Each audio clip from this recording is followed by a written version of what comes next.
La première chose qui m'a marqué dans cet épisode de koh la légende, c'est que l'excellent jeu social de Cindy n'aura pas suffi. Cindy, sur le papier, son élimination n'était pas censée être une surprise. Elle a fait, dans cet épisode, une épreuve très moyenne, pour pas dire elle a été la dernière et de loin, donc une épreuve mauvaise. Et ensuite, tout le monde sait qu'elle est stratège, tout le monde le sait, parce que ils ont vu son émission précédente et on a vu que elle en faisait sa force, sa capacité de persuasion, c'était vraiment quelque chose de dangereux. Donc vous avez une stratège qui est mauvaise en épreuve dans une période où vous êtes censé garder les candidats forts, à ce moment-là, Cindy dégage tout de suite, c'est automatique quasiment. Et en fait, dans cet épisode, on a vu que son jeu social était tellement excellent qu'il semblait presque avoir du mal à trouver quelqu'un pour voter contre Cindy, tellement apparemment son énergie sur le camp, sa capacité à rester positive, et ça se voit, c'est apprécié, et ça se voit qu'elle est positive tout le temps. Elle dit des trucs du genre cette journée va être excellente, elle compare le feu offert par Sam à une opération de grossesse, enfin voilà, elle est joyeuse, elle respire la joie de vivre, elle est contente d'être là, ça se voit et forcément c'est quelque chose de très positif pour les autres autour d'elle. En plus, pendant cet épisode, à un moment où elle dit en facecam qu'elle ne se sent pas particulièrement en danger, elle dit quand même qu'elle se met en campagne pour convaincre les gens qui voudraient voter contre elle éventuellement d'orienter leur vote vers une autre aventurière, en l'occurrence Alexandra. Donc ça veut dire que même quand elle se sent pas particulièrement en danger, elle fait des choses pour être sûre que personne ne vote contre elle. Et ça, c'est quand même quelque chose que j'admire beaucoup chez un aventurier ou une aventurière, c'est voilà, cette capacité à mettre des choses en place pour ne pas sortir tout simplement, et c'est d'autant plus entre guillemets admirable quand elle ne se sent pas particulièrement en danger, elle vient tellement à rester dans l'aventure que elle prend quand même toutes ses précautions. Maintenant, elle a beau faire ça très bien, en étant attentive, en étant fine, en écoutant les autres, en agressant personne, enfin voilà, elle est très bonne là-dedans, ça n'a pas suffi, on va dire les arguments les plus logiques ont été prédominants dans le vote des aventurières dans cet épisode, et donc on a vu que malgré le fait que Alexandra était de toute façon immunisée, enfin immunité ou pas pour Alexandra, ça aurait rien changé, il y a eu 4 votes pour Alexandra, 6 votes pour Cindy, on peut même enlever éventuellement le vote qui a été mis contre elle en raison de sa mauvaise performance à l'épreuve d'immunité, ça fait quand même 5 contre 4, donc lors de ce vote, on était quand même dans un schéma assez classique de koh. La deuxième chose qui m'a vraiment frappé dans cet épisode, c'est que Claude a une aura impressionnante. Et pour illustrer ce point, je vais prendre l'exemple du moment où Maxime et Claude ont discuté stratégie dans la forêt. Alors ça nous est raconté en facecam par Maxime qui explique que bon voilà, Claude est venu le voir et lui a dit qu'il y avait en gros dans cette tribu 2 groupes. Un groupe avec Maxime, donc lui-même, et Patrick, et en gros tout le reste quoi. Donc ça c'est Claude, c'est la vision du jeu de Claude.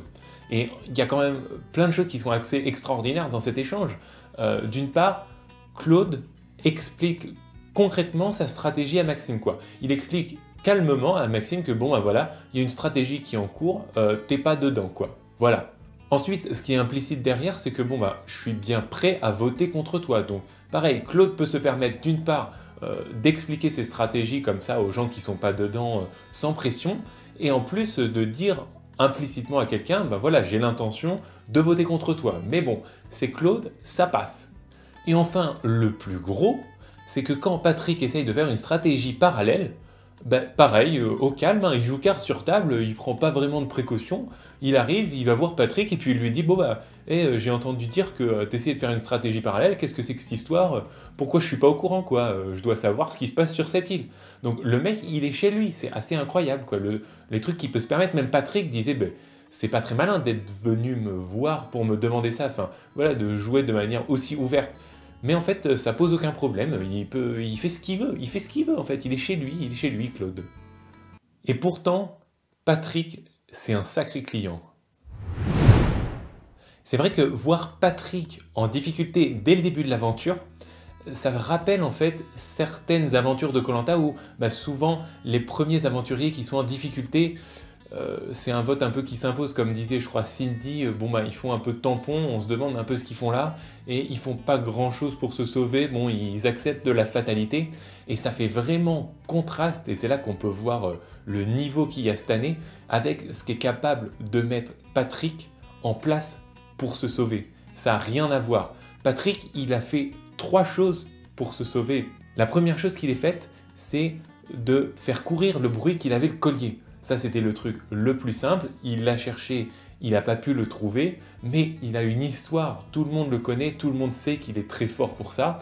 Donc, il s'appuie là-dessus de manière hyper intelligente. Il va se dire, si moi, je fais semblant que j'ai trouvé un collier, je suis la personne qui a le plus de crédibilité à ce petit jeu, quoi. Ils vont le croire assez facilement, justement parce que ils ont vu mes aventures précédentes, ils ont vu que je savais chercher un collier, ça ne posera pas de problème. Donc il joue là-dessus. Comme ça, il met le doute dans la tête de tout le monde. Ensuite, il prend la température auprès de Claude. Il discute, enfin je pense qu'il fait ça avec pas mal de monde, il essaye de savoir ce qui se passe sur l'île. Bon, nous on le voit quand il est avec Claude, ils en discutent, et puis Claude, toujours, il veut tout savoir, donc il pose directement la question, si tu as un collier, il faut que tu me le dises. Il est vraiment fort aussi dans sa façon de présenter les choses, c'est pas complètement agressif, mais il lui met la pression. Il fait ça très bien Claude. Il lui dit, voilà, franchement, il faut que tu me le montres. La dernière fois, tu m'as montré ton collier, c'était trop tard. Là, si tu veux que je te fasse confiance, si tu veux qu'on marche ensemble, montre-moi ton collier, tu vois. Il lui met la pression. Et Patrick, il ne se laisse pas démonter. Patrick, il a aussi beaucoup de répondants et il lui dit, écoute, moi j'ai été droit, moi tu connais mon éthique de jeu, tu sais que quand je dis à quelqu'un que je voterai pas contre lui, je voterai pas contre lui, mais par contre, il ne révèle pas l'information. Il ne dit pas, j'en ai un, j'en ai pas un. Même à Claude, qui lui met la pression de manière assez intelligente, il ne craque pas, il a de la verve, il a du répondant, et il garde le secret pour lui. La troisième chose qu'il fait, c'est de s'attaquer à un peu plus facile, entre guillemets, que Claude, c'est-à-dire Maxime, pour mettre en place une stratégie contre Claude. Enfin, alors, c'est pas vraiment contre Claude, mais en tout cas, c'est une stratégie dans laquelle Claude n'est pas. C'est pour reprendre en main la stratégie, parce que je pense qu'il a bien senti, lui, contrairement peut-être aux autres, ou alors les autres savent très bien que c'est Claude qui a les rênes en main sur ce camp, mais il l'accepte parfaitement. Patrick, il se dit, non, il faut que je fasse quelque chose, il faut que je prenne le jeu à mon compte. Personnellement, je suis ultra fan de ce genre de comportement. Et il va voir Maxime et il lui dit, regarde, on peut faire ci, on peut faire ça, on peut ramener, je sais plus exactement qui il a mentionné, il a peut-être mentionné Phil, il a mentionné Sam, qu'on pourrait rallier à notre cause. Il n'a pas expressément mentionné de voter contre Claude, mais rien que le fait de tenter une stratégie parallèle, c'est déjà contre Claude en fait. Donc il tente ça, et une fois de plus, il fait ça super bien, je trouve, et il a bien raison de prendre l'initiative, il va pas se laisser imposer le jeu. Mais en fait, non, c'est pas une bonne idée, tu ne tentes pas un truc sans que Claude soit au courant, c'est un échec total en fait son truc, même si c'est bien fait, même si je trouve qu'il l'a bien présenté, et ça pourrait être quelque chose d'attractif pour Maxime en particulier, si c'est présenté avec les bons arguments, mais non, Maxime, le premier truc qu'il fait, c'est qu'il se dit, excellent, grâce à cette information, je vais pouvoir renforcer ma position dans le clan Claude, donc je vais pouvoir gagner sa confiance. Enfin, tout ce qu'il cherche, c'est à se rallier à Claude, quoi. Il n'y a même pas de discussion possible sur le fait que, une stratégie en dehors de Claude, quoi, c'est pas bien sérieux, quoi. Donc direct, paf, Claude est au courant, instantanément. Là, avec n'importe quel autre aventurier, ça se serait automatiquement super mal passé. T'as tenté quelque chose contre Claude, c'est un peu comme Régis, quoi. Régis dans l'île des héros, t'as tenté quelque chose contre Claude, Claude de toute façon il remporte tous les suffrages, t'inquiète pas, tu vas bien dégager, il n'y a pas de problème. Parce que Claude est mis au courant, mais Claude ce qu'il va faire, c'est aller voir Patrick et lui dire, qu'est-ce que c'est que cette histoire de stratégie que tu mets en place contre... Enfin, cette autre stratégie que tu essayes de mettre en place. Et là, Patrick a été absolument génial, parce que Patrick a réussi à le renvoyer dans les cordes. Verbalement, Patrick, il est hyper habile. En un quart de seconde, enfin moi j'ai trouvé ça fabuleux.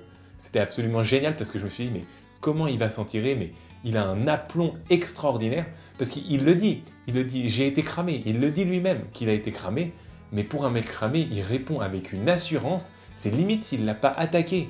Il lui a dit, pareil, un peu toujours les mêmes arguments, ok, moi je fais de la stratégie, ça sert à rien qu'il le nie de toute façon, mais si je te dis qu'on marche ensemble, c'est on marche ensemble. et il lui dit arrête de douter de moi, enfin, le ton est vraiment ferme. Et comme ça, il a de l'aplomb et c'est assez incroyable parce que Claude, du coup, bah, il est un peu déstabilisé, quoi. Il sait plus trop quoi penser. Est-ce qu'il doit croire Patrick? Enfin, on voit bien que, une fois de plus, sur cet échange, Patrick a eu le dessus.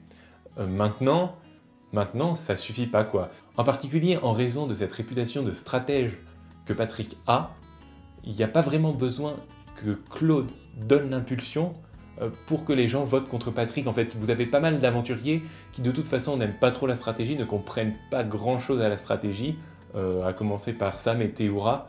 Même si Claude leur donne pas de consigne de vote, eux ils voient un stratège, ils vont chercher à l'éliminer directement. Et donc c'est ce qui cause la perte de Patrick pendant cet épisode, malgré son très bon jeu, enfin ce qui, à mon sens, a été très bon comme façon de jouer.